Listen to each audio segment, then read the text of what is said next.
Hi, this is Natalie Maringer. I'm doing my Web 2.0 tools video. So I chose to do creativity tools when I came to the website. Creativity drew me to this section. I find that creativity is very important when in a classroom. I think that teachers should be constantly encouraging students to increase their creativity and to pursue their imaginations and things like that. I think that that really helps the learning environment. That creates a safe learning environment for students. So I think these games that I found are really, really cool. I think they're great learning tools. So I found three. I'll go through three different games that I really, really enjoyed. Um, and we'll take a look. So my first game that I looked at was Magic Pen. Magic Pen, it's a physics-based drawing game. So let me just pull it up right here. Here is Magic Pen. These are just on websites and stuff, so you can find them. They're very easy to use, easy to play with. I think they're awesome. So I'll just play through a couple levels on each, so that way you guys can see them. I think they're great resources for teachers, especially because I found some, like this level, this game, I would say is probably best for like a younger, um, like a younger audience, I would say. Maybe like elementary through middle or junior high. I think this is perfect. It's basic shapes. Basically what I'm doing here is I'm just gonna create shapes that push that ball into the flag. It's got lots of instructions. It's very easy to use, very easy to work with. I think it's a shapes-based game, so there's some basic concepts of geometry. There's some basic physics concepts to be found in this game. You don't have to be a fantastic artist. I'm obviously not. But the game will kind of take care of that for you. See, it kind of evens things out for you. But here's just some, you see that basic physics, that leverage and the way things move and the way shapes work together. It's a really cool game. I'm going to play through a couple more levels. I really enjoy playing this. Again, I'm not very good, and I'm on my laptop, so that's not helping. But it's a really cool game, I think. Wow, that got messed up, but I think it'll still work if I am careful. Let me just hold down, make the big circle. Oh, I missed. Alright, one more time. I definitely wouldn't win any awards for playing, but I do think that I'm learning by playing, so that's the point, I suppose. So I think this game is really fun. I think it's really great. It's easy to use. Like I said, it's easy to find. I think a teacher could understand how to work it. I think a student could understand how to play it. I really enjoy this game. I really think it's a great idea. There's instructions for everything. It's easy to use. I think it's a great game, and I think students will enjoy a game like this. It's very rewarding to pass each level. It's very rewarding to see how far you can get, and that's how students should feel when learning and when using activities. Like, I feel students should be constantly encouraged to continue, and I think games like this really help solidify that. So I'm going to move on to the next game. The next game that I found was up here. It's called Questionnaut. Questionnaut is a really cool game. It's probably my favorite out of the three that I found. This is basically a really cool game. It's very, very Tim Burton-esque. It's very much my aesthetic, like things that I like. I'm kind of into that spooky art style, so I really enjoyed it. And it also tests your knowledge of English, math, and science. So let's jump right in. It's really, really cool. I'm going to go full screen just so you guys can see it a little bit better. It's really, really cool. So like I said, there's this art style. Your hat blows away here. This is your friend, and this is you, and you're just kind of in this cool little world where you guys live together, and the hat flies away, and your friend asks you, hey, can you go get it? So you start to go get it, and I just really enjoy this game. Personally, I think this is a game that I would maybe explore on my own. I think it's really, really neat. Like I said, I like this kind of spooky, almost art style. Kind of reminds me of Tim Burton, like Coraline or Nightmare Before Christmas or like The Corpse Bride or something. I think it's really neat, and it takes you to all these different worlds where it's kind of a point-and-click adventure game. So if you've never played one of those before, it's basically just me running my finger over things until I see that I can click, and things will happen. So like I can click on that, and he gets up, but he turns the light right back on, and nothing really changes. So I've explored a little bit before I started recording, and you see I can find the plug. So now when he sits up, he won't turn back on.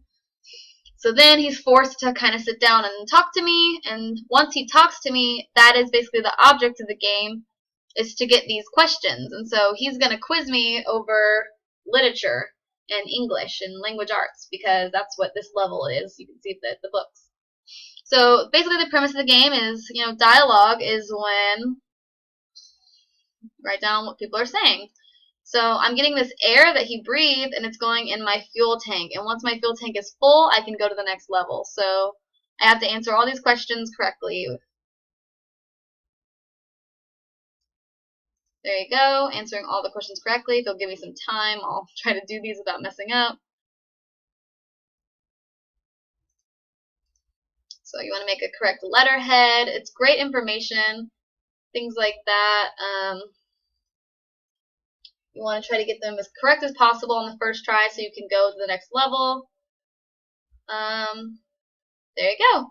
So once you have all the air, you'll go right up to the next level, and there's a new world for you. And so, like I said, a point and click adventure game, it's basically problem solving. You're just trying to find out what you need to do to make the level progress. And oh, there we go.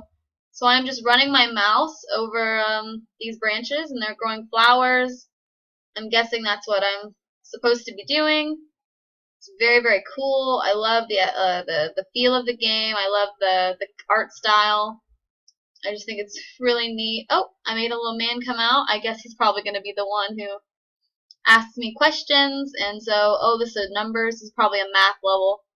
So now I click on him, and there we go. He's going to ask me some math questions. And there's two. This is the second stage that we've played, and there's 8 of stages. So I think that this goes on to do lots and lots of different reviews almost for different subjects, and it's just really, really neat. I like the art style. I like everything about it. It's a problem-solving game, and I think that's, these are important skills for our students to learn, so I think that's really, really cool. And I really like this game. This is Questionnaut. I think it's really, really cool. I know I keep saying that, but I do. I really enjoy it. So this is a really good game. I think that students and teachers alike could enjoy that game and everything. So I'm moving on to the last game. The last game is Machinarium. So Machinarium, this is not so much as educational as it is a point-and-click adventure game. So this might be one of those games that somebody could play as a reward for doing well or something. It's definitely a very cinematic, very cool art style. It's definitely like a dystopian sort of dark robot kind of a game, maybe good for boys, where some of the other games were good for kind of both genders. I'm not saying that girls wouldn't enjoy this game, but it's kind of a dark, gritty sort of feel and look. Personally, I really like it. Like I said, I really like that dark, gritty kind of art style, but not everyone does, and to each their own. So it's going to give me some hints here. I'm going to kind of point and click, do what I can to get our little robot friend here up and running. So I'm just interacting with the environment. I'm learning how to use, what's around me to solve problems. I've actually played through this game, so I pretty much know exactly where to go and what to do at this point, but I'm going to talk to this little machine guy here, and he said that if I can hook him up with a doll, he'll hook me up with my legs and my arms. So I picked up a doll you saw just a second ago, so I'm going to hand that doll over to him, and I think he's going to reward me for that. So this is a great game. It definitely rewards you for progression, and which is like all good games should.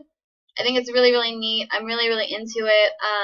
They give you lots of hints, and they give you a walkthrough if you get really, really stuck. So it's very easy to use. It's really fun. I think it's really fun. I personally enjoy point-and-click adventure games.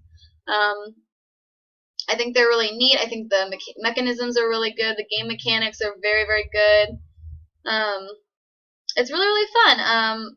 I like experimenting and kind of interacting with the environment and things, and I think that students doing this would definitely have fun, and it would definitely, sort of help them figure out, a great way to spend their time where they could be learning instead of watching TV or instead of, doing things that aren't productive. They could be playing games like this where they're constantly using their brain. They're constantly solving puzzles and um, you know, solving problems. And I think that's really cool. I think that that's a great um, technology-based age that we're moving into. Like, and games are just getting better and better online. Like, this is such a cinematic, like, beautiful game with the cool art style and cool music that I don't think you guys can hear because of the the screenomatic.